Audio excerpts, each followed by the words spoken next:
Hello guys, নতুন আরেকটি recipe নিয়ে চলে এসেছি আমি। আজকে আমি আপনাদের জন্য নিয়ে এসেছি টাটকিনি মাছের তরকারি। এই টাটকিনি মাছের তরকারিটা আমি রান্না করেছি ফুলকপি আর নতুন আলু দিয়ে। শীতের দিনে এই ফুলকপি আর নতুন আলু কিন্তু বাজারে খুব সহজেই পাওয়া যায়। এই সবজিগুলো দিয়ে মাছের তরকারি রান্না করলে খেতে ভীষণ ভালো লাগে। প্রথমে এখানে টাটকিনি মাছ একটু লবণ আর হলুদ দিয়ে আমি ভেজে নিচ্ছি। প্রায় 5 মিনিটের মতো 2 পিঠ খুব ভালো করে ভেজে তারপর মাছগুলো উঠিয়ে নিয়েছি। এবার ওই একই তেলে আমি কেটে রাখা ফুলকপিগুলো একটু লবণ আর হলুদ দিয়ে ভেজে নিচ্ছি।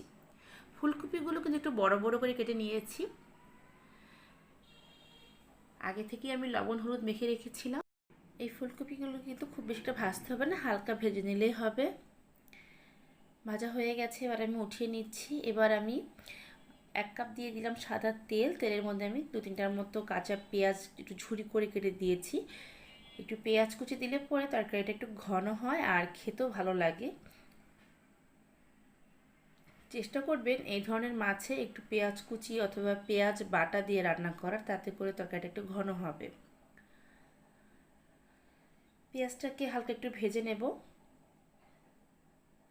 আমার এই রেসিপিগুলো আপনাদের ভালো লেগে থাকলে আমার চ্যানেলটা সাবস্ক্রাইব করে দেবেন, পাশে থাকা বেল আইকনটায় ক্লিক করে দেবেন। আমার চ্যানেলটা সাবস্ক্রাইব করার কারণে সাথে সাথে আপনার যখনই ভিডিও আমি ছাড়বো আপনি নোটিফিকেশন পেয়ে যাবেন। দেখুন পেঁয়াজগুলোকে কিন্তু আমি হালকা একটু ভেজে নিয়েছি। একদম লাল করে ভাজার দরকার নেই, দেখবেন পেঁয়াজটা একটু নরম হয়ে এসছে, তখনই বুঝবেন পেঁয়াজটা ভালো মতো ভাজা হয়ে গেছে। এখন এখানে আমি আলু আর ফুলকপি দিয়ে মাছের তরকারিটা রান্না করেছি। আপনারা চাইলে পছন্দ মতো যে কোনো সবজি দিতে পারেন। এখানে সিমও দেওয়া যাবে, বেগুনও দেওয়া যাবে, কারণ এই ধরনের মাছে কিন্তু সবজি দিয়ে রান্না করলে পরে মাছের তরকারিটা খেতে বেশি ভালো লাগে। নতুন আলু দিয়ে রান্না করবো বলেছিলাম, তাই 2-3টার মতো নতুন আলু আমি এভাবে একটু পিস পিস করে কেটে তারপর দিয়ে দিচ্ছি। এবার আলুটাও আমি পেঁয়াজের সাথে খুব ভালো করে একটু ভেজে নিচ্ছি। এখন আমি দিয়ে দিলাম স্বাদ মতো বা পরিমাণ মতো লবণ। লবণটা একটু পরিমাণ মতো দেবেন, লবণ বেশি হয়ে গেলে কিন্তু খেতে ভালো লাগবে না। প্রয়োজনে লবণ পরে অ্যাড করা যাবে। তার সাথে আমি দিয়ে দেব হলুদ গুঁড়ো। এখানে আমি 1 চামচ হলুদ গুঁড়ো দিয়ে দিলাম। ঝালের জন্য দিয়ে দেব 1 চামচ শুকনো মরিচের গুঁড়ো।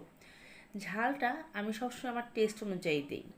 কেউ যদি মনে করেন ঝাল বেশি পছন্দ করেন, সেক্ষেত্রে অবভিয়াসলি ঝালের পরিমাণটা একটু বাড়িয়ে দেবেন।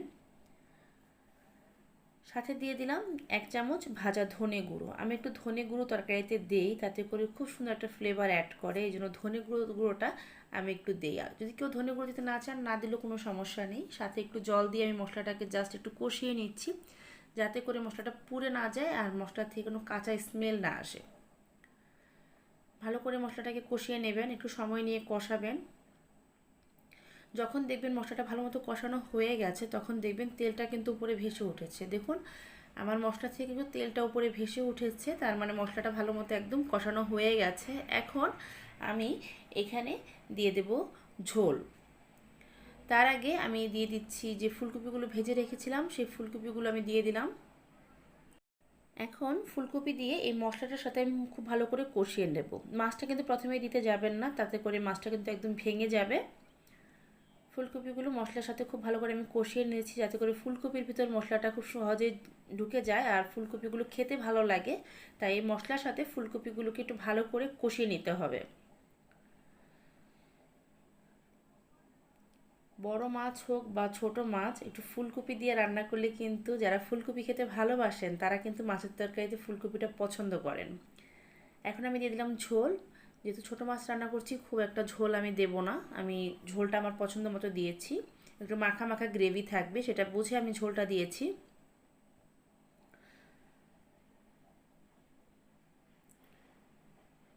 এখন চুলা রাসটাকে আমি মাঝারিতে করে রান্নাটা করব। ঝোলটা কিন্তু অনেকটাই টেনে আসছে, দেখুন।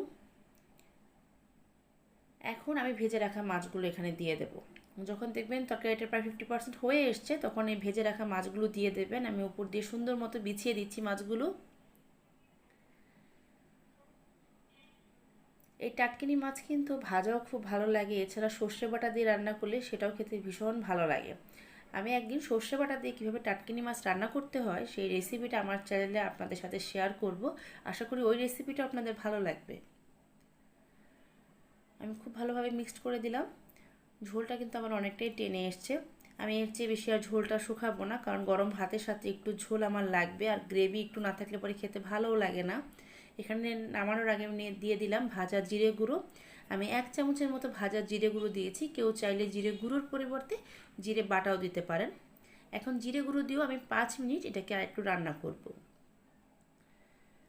আপনারা চাইলে কিন্তু নামানোর আগে একটু ধনেপাতা কুচি দিতে পারেন, যাতে করে খুব সুন্দর একটা ফ্লেভার অ্যাড করে। আজকে আমার হাতের কাছে ধনেপাতা ছিল না, সেই কারণে আমি দিতে পারিনি। না হলে এটার মধ্যে একটু ধনেপাতা কুচি দিলে পরেও খেতে ভালো লাগে।